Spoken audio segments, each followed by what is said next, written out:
तिरंगा के प्रति सम्मान का भाव व्यक्त करने के लिए, अपने सैनिकों को सर्वोच्च सम्मान देने के लिए और प्रधानमंत्री मोदी जी के प्रति आभार व्यक्त करने के लिए उत्तर प्रदेश में भी आज से तिरंगा यात्रा का शुभारंभ हो रहा है। मैं अभिनंदन करूंगा आप सभी का कि इतनी सुबह भीषण गर्मी के बावजूद आप सब उत्साह के साथ इस कार्यक्रम में भागीदार बनने के लिए आए हैं।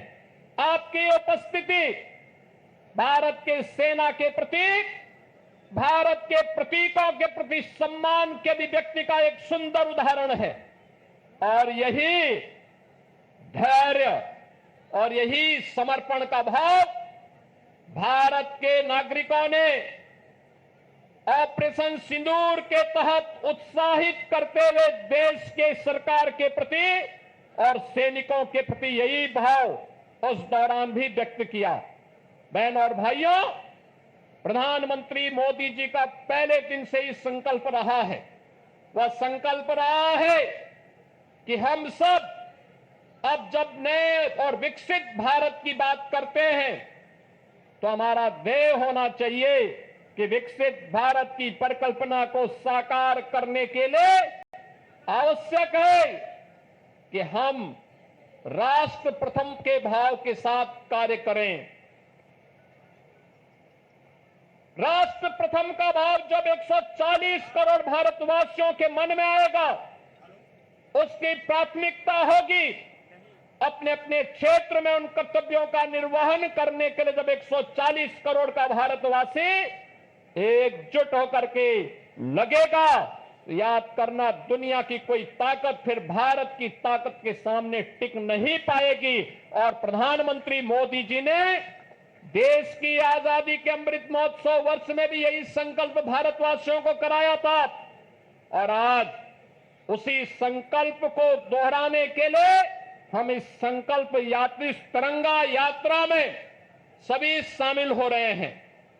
याद करना, जब चुनौती हो, जब किसी प्रकार का कोई ऐसे नौबत आए जो राष्ट्रीय संकट के लिए कहीं कोई स्पेस दे रहा हो, उस समय हमारा धैर्य और हमारी एकता हमारी सबसे बड़ी पूंजी होती है। और उसी धैर्य और एकता के इस माहौल में भारत ने अपने बहादुर जवानों के नाते पाकिस्तान के हौसले पस्त करते हुए, आपने देखा होगा कि पाकिस्तान और उसके आका किस प्रकार की शरारत में उतर आए थे। दुनिया ने देखा है पाकिस्तान की बेशर्मी भरा चेहरा, जिसमें उन आतंकवादियों के जनाजे में शामिल होने के लिए पाकिस्तान के नेता और उनके सैन्य अधिकारी भी उस आतंकी के जनाजे में शामिल होने के लिए वहां उपस्थित थे। ये चीजें दिखती है कि पाकिस्तान एक विफल राष्ट्र है। पाकिस्तान ने इन 75 वर्षों में दुनिया के सामने केवल आतंकवाद के बीज बोए हैं और पाकिस्तान ने अपनी विफलता की ही कहानी दुनिया को बताई है। बहनों और भाइयों, पाकिस्तान की विफलता, आतंकवाद को उसके द्वारा दिए जा रहे प्रश्रय और यह आतंकवाद को उसके द्वारा दिए गए प्रश्रय इस बात को साबित करता है कि आतंकवाद एक दिन पाकिस्तान को भी निगल देगा।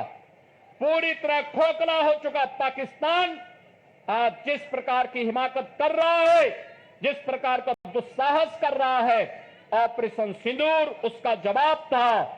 और आने वाले समय में तय है कि जो भी भारत की तरफ उंगली उठा करके देखेगा, भारत की बहन बेटियों के सम्मान के विरुद्ध, उनकी सुरक्षा में सेंध लगाने का कार्य करेगा, उसके जनाजे में कोई रोने वाला भी नहीं मिलेगा। यह भारत का संकल्प मजबूती के साथ प्रधानमंत्री मोदी जी ने अपने संकल्प में और अपने संबोधन में व्यक्त किया है।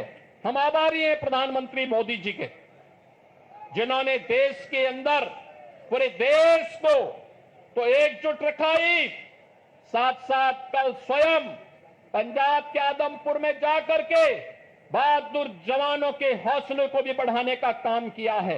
मैं आज के इस अवसर पर देश के बहादुर जवानों का हृदय से अभिनंदन करता हूं, पूर्व सैनिकों का अभिनंदन करता हूं, आप सभी नौजवानों का राष्ट्र के प्रति समर्पण के इस भाव का अभिनंदन करते हुए आप सबसे इसी बारे में कि जो निश्चित दूरी है उस दूरी में केवल और केवल भारत माता की जय के नारे लगाते हुए, वंदे मातरम का उद्घोष करते हुए, भारत के बहादुर जवानों के प्रति सम्मान का भाव व्यक्त करते हुए हम पूरी शालीनता के साथ जाएंगे।